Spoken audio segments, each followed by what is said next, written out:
Xankəndidə böyük qayıdış proqramı çərçivəsində tibbi aksiya keçirilir. Tədbir zamanı əhali arasında onurğa, sinir, dayaq hərəkət və əzələ xəstəliklərinin aşkar edilməsi və profilaktikası üçün kompleks tibbi müayinələr aparılır. Prosesi izləyənlər arasında əməkdaşımız Şöhrət Eyvazov da var. Şöhrət, salam, buyurun, ətraflı məlumatı sizdən eşidək.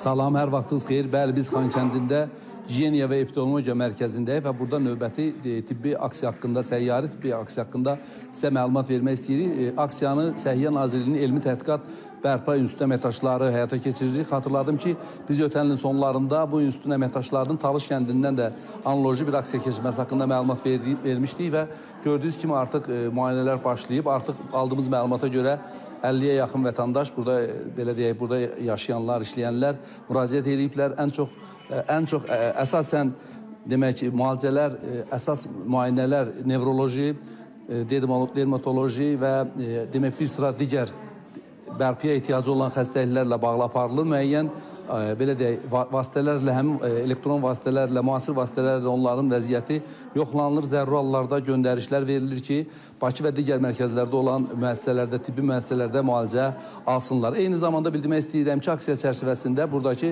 azyaşlı uşaqlar, məktəblilər arasında da maarifləndirici tədbirlər aparılır və bu tədbirlər əhalinin sağlamlığının qorunmasına xidmət edir. Aksiya sabah Xocalı rayonunda davam eləyəcək və bu barədə əhaliyə məlumatlar verilib. Təşəkkür edirik Şöhrət ətraflı məlumat üçün.